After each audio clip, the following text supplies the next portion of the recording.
ಐಪಿಎಲ್ನಲ್ಲಿ ವಿರಾಟ್ ಕೊಹ್ಲಿ ಚರಿತ್ರೆಯನ್ನೇ ಸೃಷ್ಟಿಸಿದ್ದಾರೆ. ಧೋನಿ, ರೋಹಿತ್ ಎನ್ನ ಹಿಂದಿಕ್ಕಿ ನಂಬರ್ 1 ಆಗಿದ್ದಾರೆ. ಅರೆ ಹೌದಾ ಅಂತ ಆಶ್ಚರ್ಯ ಆಗ್ತಿದ್ಯಾ? ಈ ಸ್ಟೋರಿ ನೋಡಿ. ರಾಯ್ಪುರದಲ್ಲಿ ನಡೆದ ಐಪಿಎಲ್ 2026ರ 57ನೇ ಪಂದ್ಯದಲ್ಲಿ ಆರ್ಸಿಬಿ ಮತ್ತು ಕೆಕೆಆರ್ ತಂಡಗಳು ಮುಖಾಮುಖಿಯಾಗಿದ್ದವು. ಈ ಪಂದ್ಯದಲ್ಲಿ ಭಾರತೀಯ ಕ್ರಿಕೆಟ್ ದಂತಕಥೆ ವಿರಾಟ್ ಕೊಹ್ಲಿ ಅಪರೂಪದ ದಾಖಲೆಗೆ ಪಾತ್ರರಾಗಿದ್ದಾರೆ.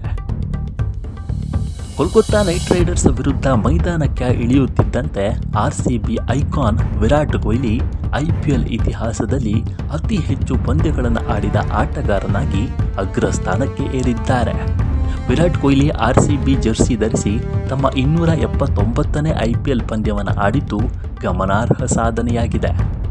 ಈ ಸಾಧನೆ ಮೂಲಕ ಕೊಹ್ಲಿ ಭಾರತೀಯ ಕ್ರಿಕೆಟ್ ದಂತಕಥೆಗಳಾದ ಮಹೇಂದ್ರ ಸಿಂಗ್ ಧೋನಿ ಮತ್ತು ರೋಹಿತ್ ಶರ್ಮಾ ಅವರನ್ನು ಹಿಂದಿಕ್ಕಿದ್ದಾರೆ. ಧೋನಿ ಮತ್ತು ರೋಹಿತ್ ಈ ಹಿಂದೆ ತಲಾ 278 ಪಂದ್ಯಗಳೊಂದಿಗೆ ಜಂಟಿ ಅಗ್ರಸ್ಥಾನದಲ್ಲಿದ್ದರು. ವಿರಾಟ್ ಕೊಹ್ಲಿ ಈಗ 279 ಪಂದ್ಯಗಳೊಂದಿಗೆ ಐಪಿಎಲ್ನ ಕಿಂಗ್ ಆಗಿ ಹೊರಹೊಮ್ಮಿದ್ದಾರೆ.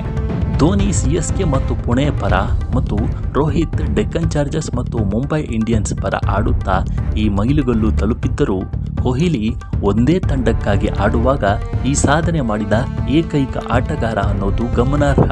ವಿರಾಟ್ ಕೊಹ್ಲಿ 2008ರಲ್ಲಿ ಐಪಿಎಲ್ ಆರಂಭ ಆದಾಗಿನಿಂದ 2026ರವರೆಗೆ 19 ಋತುಗಳಲ್ಲಿ ಅವರು ಒಂದೇ ತಂಡವನ್ನು ಪ್ರತಿನಿಧಿಸಿದ್ದಾರೆ. ಎಲ್ಲ ಋತುಗಳಲ್ಲಿ ಆಡಿ ಒಂದೇ ಫ್ರಾಂಚೈಸಿಯನ್ನು ಪ್ರತಿನಿಧಿಸಿದ ಏಕೈಕ ಆಟಗಾರ ಆಗಿದ್ದಾರೆ. ವಿರಾಟ್ ಕೊಹ್ಲಿ ಕೇವಲ ಪಂದ್ಯಗಳ ಸಂಖ್ಯೆಯಿಂದ ಮಾತ್ರವಲ್ಲದೆ ರನ್ ಗಳಿಕೆ, ಚೇಸಿಂಗ್ನಲ್ಲಿ ಹೆಚ್ಚು ರನ್ ಸೇರಿ ಹಲವು ದಾಖಲೆಗಳನ್ನು ಹೊಂದಿದ್ದಾರೆ. ಈ 279 ಪಂದ್ಯಗಳಲ್ಲಿ ಅವರು ಇಲ್ಲಿಯವರೆಗೆ ಒಟ್ಟು 9040 ರನ್ಗಳನ್ನು ಗಳಿಸಿದ್ದಾರೆ. ಐಪಿಎಲ್ನಲ್ಲಿ ಸಾರ್ವಕಾಲಿಕ ಗರಿಷ್ಠ ಸ್ಕೋರರ್ ಎಂಬ ದಾಖಲೆಯನ್ನು ಕಾಯ್ದುಕೊಂಡಿದ್ದಾರೆ. ಕೊಹ್ಲಿ ನಂತರದ ಸ್ಥಾನದಲ್ಲಿ ರೋಹಿತ್ ಶರ್ಮಾ 7289 ರನ್ಗಳು ಇದ್ದು ಸುಮಾರು 1300 ರನ್ ಹಿಂದಿದ್ದಾರೆ. ಈ ದಾಖಲೆಯ ಜೊತೆಗೆ ವಿರಾಟ್ ಐಪಿಎಲ್ನಲ್ಲಿ ಹೆಚ್ಚು ಶತಕ, ಹೆಚ್ಚು ಅರ್ಧಶತಕ, ಹೆಚ್ಚು 50+ ಸ್ಕೋರ್ ಸಿಡಿಸಿದ ದಾಖಲೆಯನ್ನು ತಮ್ಮ ಹೆಸರಿನಲ್ಲಿ ಹೊಂದಿದ್ದಾರೆ. ಈ ಐತಿಹಾಸಿಕ ಪಂದ್ಯದ ಜೊತೆಗೆ ಕೊಹ್ಲಿ ಮತ್ತೊಂದು ಸ್ಮಾರಕ ದಾಖಲೆಯತ್ತ ದಾಪುಗಾಲಿಟ್ಟಿದ್ದಾರೆ. ಅವರು ಇಲ್ಲಿಯವರೆಗೆ ಆಡಿರುವ 426 ಟಿ20 ಪಂದ್ಯಗಳಲ್ಲಿ ಒಟ್ಟು 13922 ರನ್ಗಳನ್ನು ಗಳಿಸಿದ್ದಾರೆ. ಟಿ20 ಕ್ರಿಕೆಟ್ ಇತಿಹಾಸದಲ್ಲಿ 14,000 ರನ್ಗಳ ಗಡಿಯನ್ನು ತಲುಪಿದ ಮೊದಲ ಭಾರತೀಯ ಬ್ಯಾಟ್ಸ್ಮನ್ ಆಗಲು ಕೇವಲ 78 ರನ್ಗಳು ಬೇಕಾಗಿದೆ.